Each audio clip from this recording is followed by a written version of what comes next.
Hello and welcome to a brand new episode of Black, White, and Red All Over. I'm Victor Dandridge. Ryan Seymour. And gosh, Yes. man, did we have a big week this week. Yeah. What happened?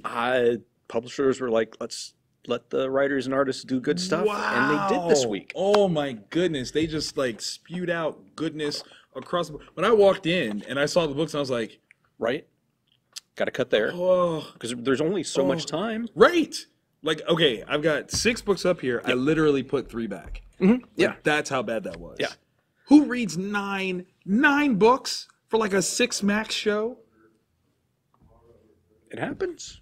It happens. It's good stuff. Just need a bigger acrylic is what we need. Yes. Let's talk to our producer. Let's get a bigger acrylic. More books. Get a second crew Ooh, for like the second half hour of the show. Kind of like the Today Show or whatever's got the Right. third hour. So we'll do an A side and a B side. Is that what you're saying? Yeah.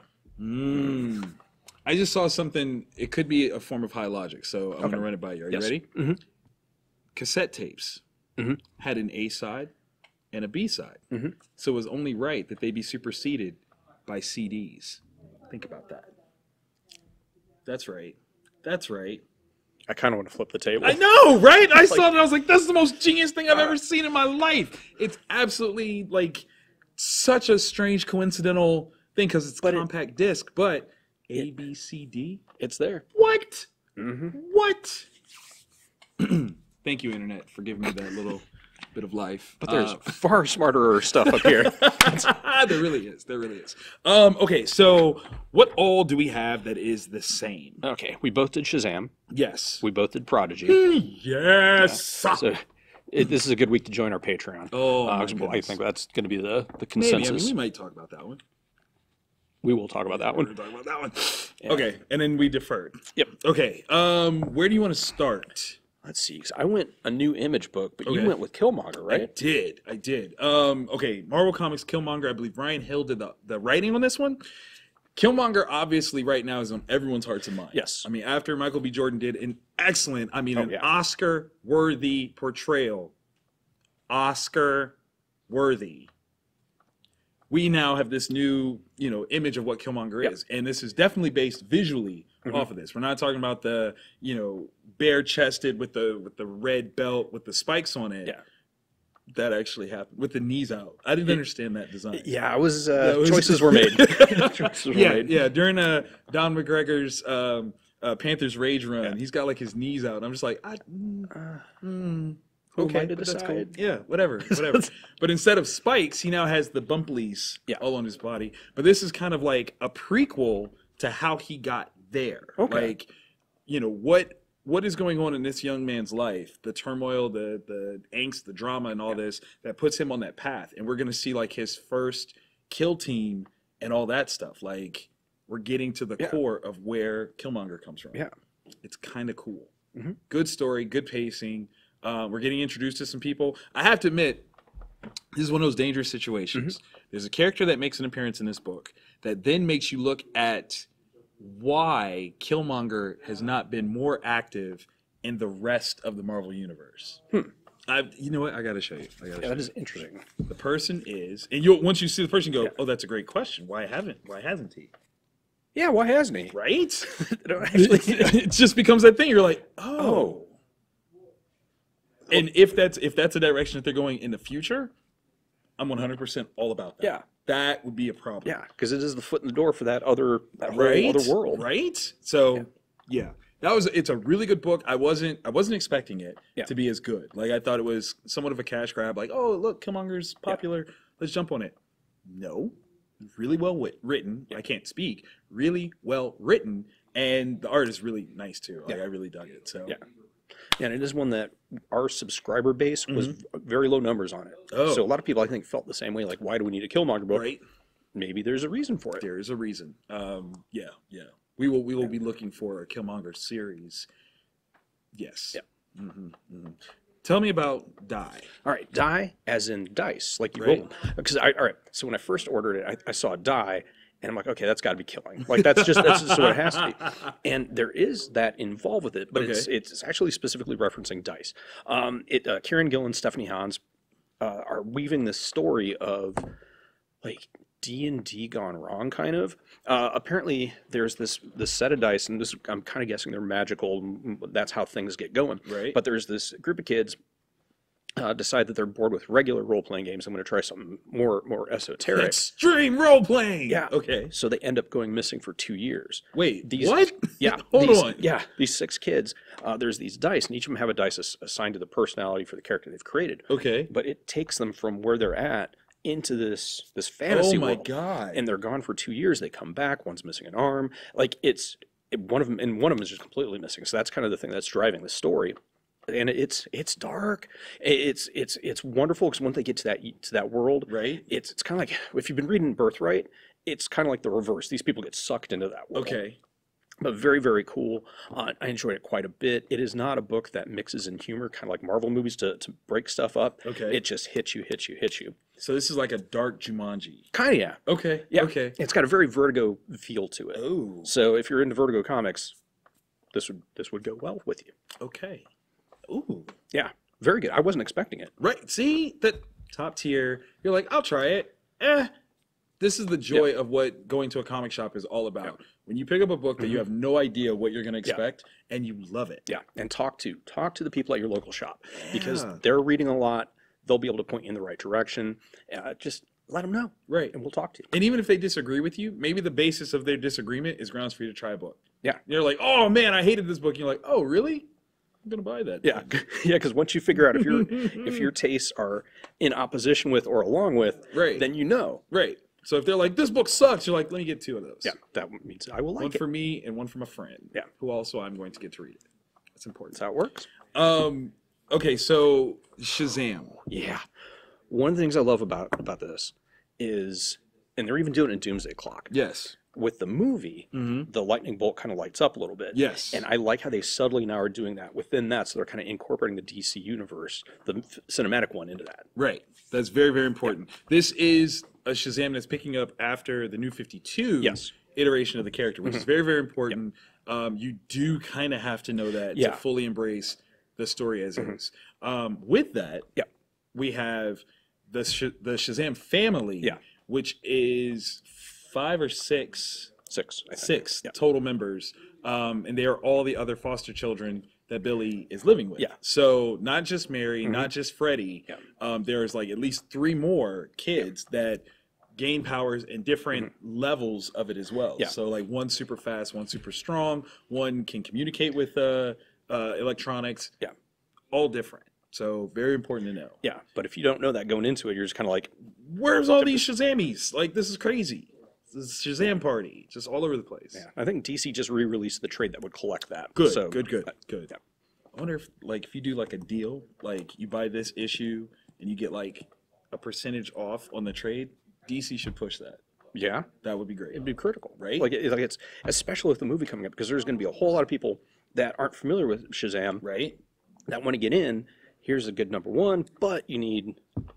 I agree. Yeah. I wonder if they can even talk about the notion of changing the name from Captain Marvel to Shazam. I don't know. Is that a talking point? Because I feel like if you don't, then there's a bunch of other books that are going to be sitting on the shelf that you could grab. Yeah. Even though things have changed, it could still be like some fun reading. Yeah. But it gets super awkward because you've got Captain Marvel coming out, right? And Shazam. Oh my gosh, everybody's confused. What's the only way you can solve it? Read more comics.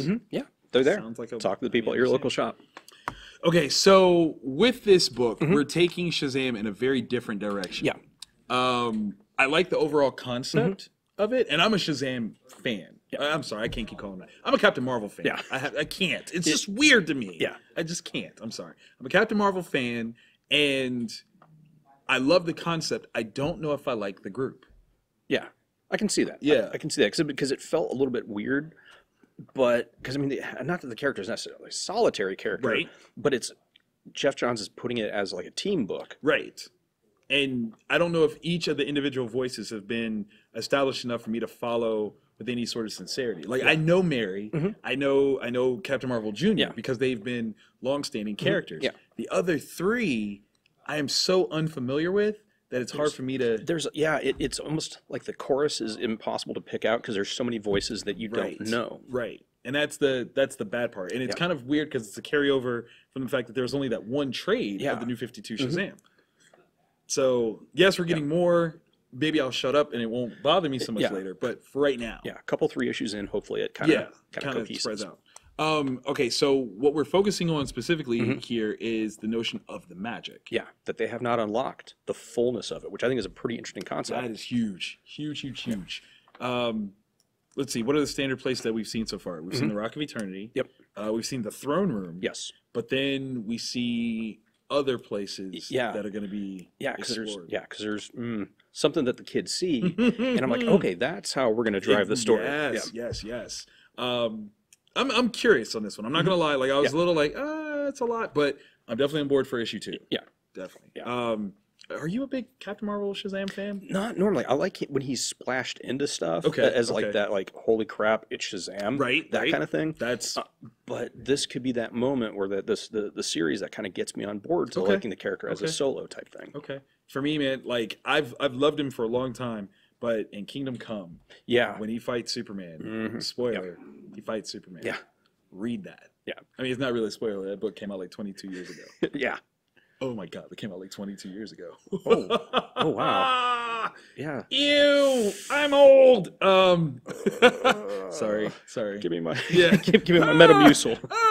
You kids and your floppies. In my day. No, but this is a very interesting take. I do think that they're smart to have this come out before the movie. Yes. Because that means that it's definitely going to be available in time for the movie. Right. And not only that, we'll also have multiple issues so that when the movie hits, if you are a fan, you go to the store and you've got multiple things that you could be jumping on. Because as a retailer, there's nothing worse than, come back in 3 weeks when issue 1 comes out. It's just have a wealth of material available, and the people can get in and kind of keep picking stuff up and get into it. Facts on facts. Facts on facts. It's true. Oh, okay. This was a tough one. Okay. Because we were fortunate to get advanced copies. Thank you, Mark. Thank you, Rachel. And we had to be quiet about it. Oh my God. So this is one of the next one up in the Netflix Millarworld universe. Mark Miller, Raphael Albuquerque. There is the creative team behind it. Yes. This tells us the story of Edison Crane. Yes. Who is a complex and beautiful, beautiful character. God, how to describe him? There's a little bit of James Bond. There's a bit of James Bond. There's a little bit of Bruce Wayne. Yeah, a little bit of Sherlock Holmes. A little bit of that. A little Evil Knievel. Oh, good call. Because he's in there. Yeah, he's definitely in there.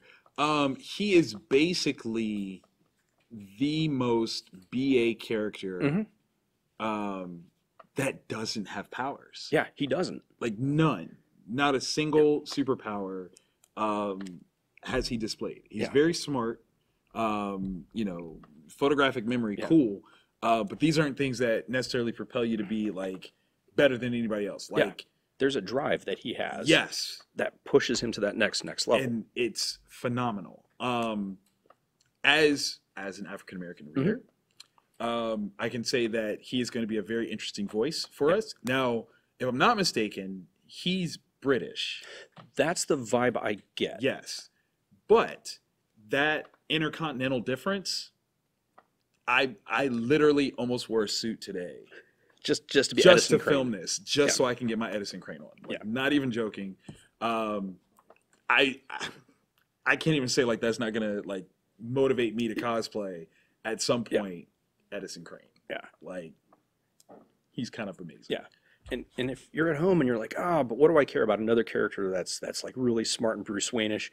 The world that he lives in is not a normal one. Right. There are conspiracies. There are extra-dimensional aliens. There's there's so much more stuff that I can't really talk about because we don't know yet. We don't want to spoil that. Yeah, but it's this. The world is so open for him to explore and do crazy stuff, Buckaroo Banzai level, like oh my God, you said it. That is it right there. Buckaroo Banzai is it. You are 100% right. I was trying to think because there's that connection because the things that he well, I have to wait for the Patreon to talk about that. But if you are not sold on, because it starts off he was 11 in the first thing, where he gets beaten up because he helped his because he totally won. Okay, yeah. Look, when petty jealousy sparks you to want to study Bruce Lee, okay, petty jealousy makes you study Bruce Lee to perfect effect. this is the book that you need. I read that, man. The hook for me, like I already dug it, but the hook was the after dinner. Listen.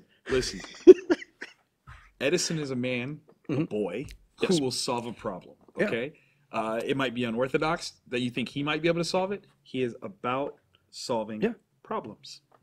Period. Yeah. Trust him. He can do it. Yeah, he can do it. Yeah. I hope that person shows up later on. Oh my gosh, yeah. Like I just really want him to show up and be like, hey, you know, I'm your best friend. Because remember that one time? There you go. There it is. There it is. How crazy would it be? Okay, let me just geek out for a second. Yeah. How crazy would it be that this world ties into other Miller World books, right? So that person that he had dinner with grows up to be like one of the chrononauts. And like that's just a thing. Like they're friends, and like at some point when we're reading Hit Girl, there's gonna be someone reading a newspaper and it says like on the front page Edison Crane. Oh my God. That'd be awesome. I feel like what was that? Was it Boston Legal or an offshoot of it?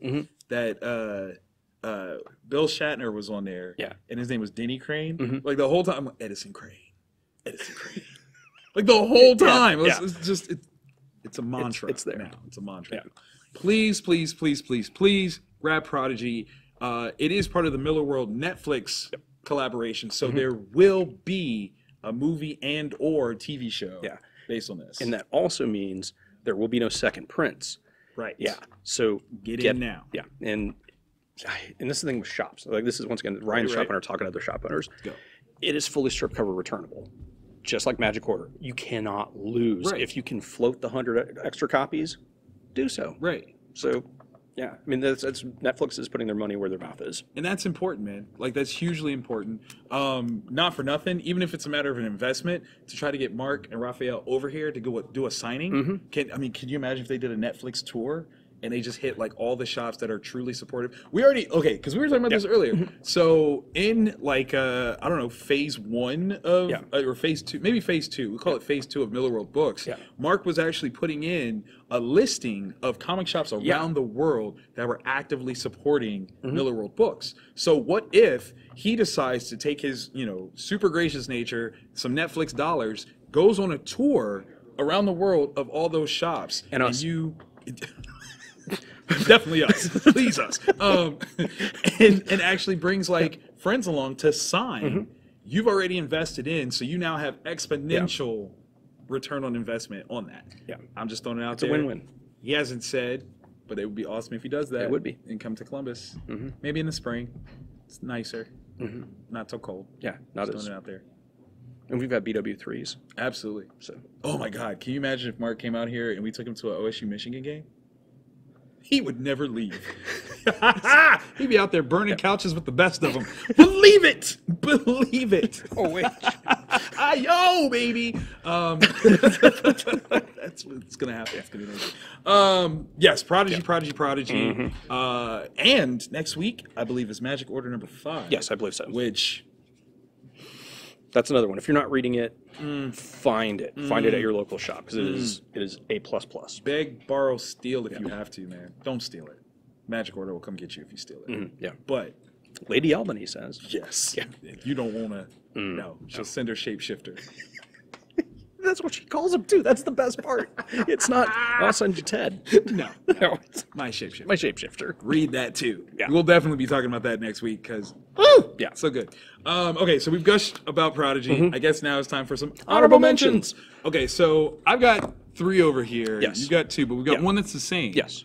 So I'll get one out of the way and then we jump over here. Works for me. Perfect. All right, so I'm going to talk Walking Dead 186. Yeah.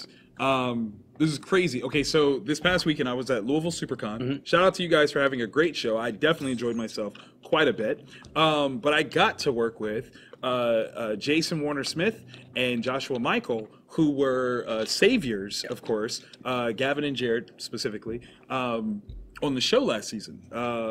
So, like, I don't know, I had Walking Dead on my heart. So when I came in, I was like, well, yeah, I'm going to go ahead and I'm going to read that. I'm going to read that. I had kind of jumped off the train for a little bit. So jumping back in and taking stock of where everything is, man, the potential of where this is about to go. One of the things that I love about Kirkman's writing is we've known for a long time that with The Walking Dead in particular, nothing is safe. Like, Right. nothing is safe. And even the context of, okay, Rick is still alive and active in this, but what happens if Rick makes a decision that no longer makes him the good guy? Will Kirkman challenge that? Like, would he be willing to do that? Yeah. This is the question that I think he's leading towards right now. Is like, Okay. what happens if Rick makes a decision and Rick's like, okay, well now I got to go full on like borderline Negan here. Yeah. Would we still follow with Rick? Maybe. Well, Rick has always been that kind of semi-sacred cow where Right. like he has had his hand cut off, but at the same time, he's survived everything. Everything. So if he gets to a point now where for the sake of survival, he has to take a darker turn, I can't say that he wouldn't do it. Yeah. And that's going to be the most interesting thing for me is to take a character that we've been so familiar with for so long. I mean, literally 2003, Yeah. man. It's a Jeez. long time. It's a very long time. So really curious about this. Gosh, I need this to hurry up and catch up so we can get to the fourth Compendium edition. Because Yeah. like I like to read the books in the compendiums, and I'm Yeah. stuck on 3, and I've had 3 for like 2 years. So y'all got any more of them giant books, please? Need some of that Thank you. Compendi-yum. Come on, man. Come on. Compendi-yum. That's I couldn't help it. Yeah, yeah. Right? It was there. It was there. It was a weird one. we're gonna go with Doomsday Clock. Yes. Which is normally would be something up top, but it comes out so infrequently. Yes, it does. It's very frustrating, and it's moving very slowly, very methodically. Very. And it continues to do so in this book. But kind of an interesting thing is they keep hinting at throughout the first issues. They're always talking about the Superman plot and how Right. like everybody is an American superpowered being, so it's got to be something they're doing, and that nothing else has really come from that. Right.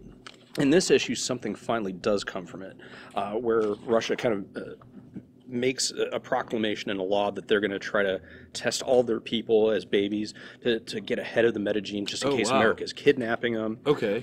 And Firestorm just wants to make everybody understand that that's not right. Metahumans are people too. We're not tools. We're not weapons. And things go horribly wrong with that. And this is taking place on Russian soil. Right. And then Superman at some point comes in to try to make things right because we grew up with him as truth dressed as an American way, but he's Right. really like, I'm a citizen of the planet. Exactly. And he tries to do that and instead creates just a downward spiral into you talk chaos. About, and I flipped through this, and I didn't finish reading it, but that almost struck me as an odd thing because it looks so very much like Superman gets overwhelmed that he isn't Superman about this situation. Right. Which is weird. Yeah, he's completely lost grasp of it. Yeah. And it is completely out of control. And maybe something is finally happening that we've been waiting for 8 issues now. Okay. So it's pretty interesting. I think it'll read much better in a trade where you've got the entire thing right there. I agree with that. But definitely pretty interesting. Okay, all right. I took on Batman number 60. This whole thing of with Penguin and the pursuit of whether or not Bane is responsible for all this stuff that's going on is still chugging along. There is an introduction of a character to this storyline here that I don't even know what this is going to mean. Okay. Yeah, have you flipped through this yet? Not yet. No, I've not had a chance to. Ladies and gentlemen, if you would, watch Ryan's face.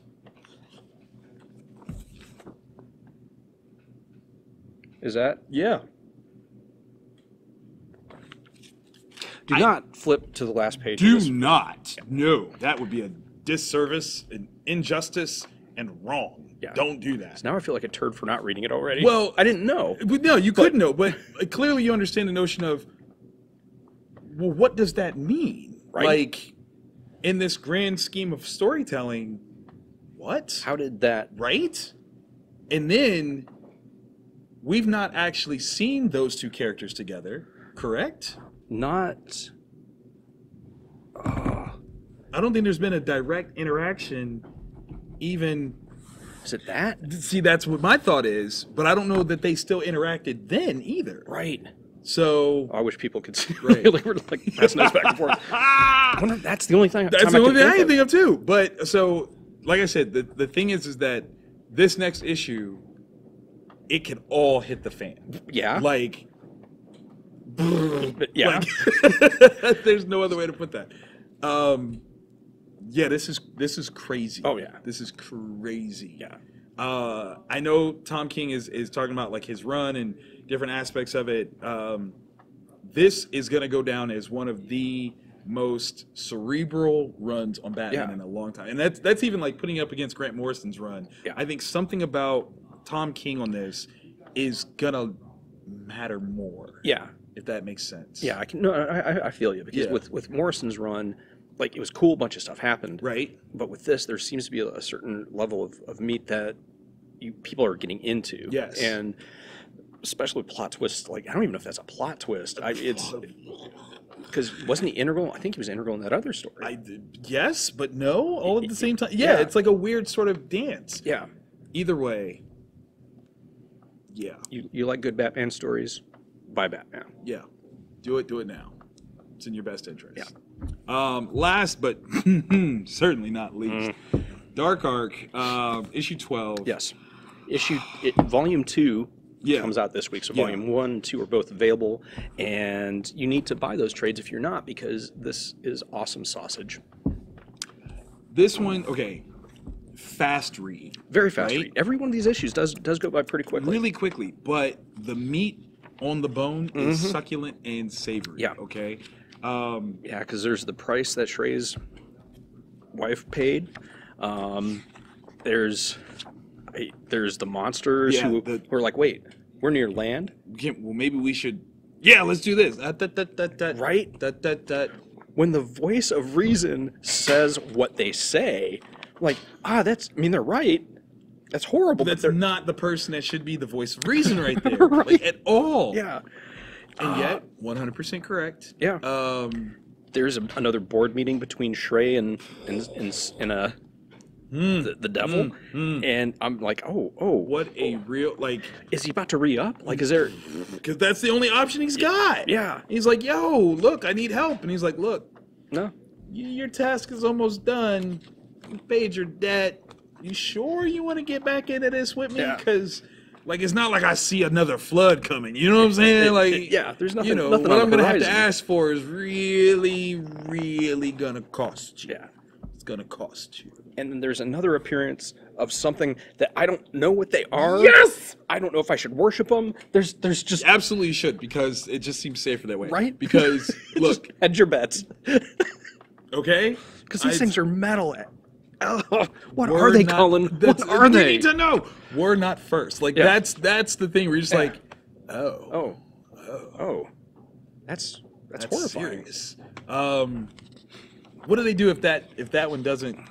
When they realize what happened, what are they gonna do? Right? Like, scorch the island? I don't know. Like, right? What do you do? There's nothing you can do. You can't. Like, this is gonna be great. Yeah. And there's also special bonus footage of Cullen's new book, the straight to graphic novel Witchhammer, in the back few pages, and that's coming out December. So, yeah.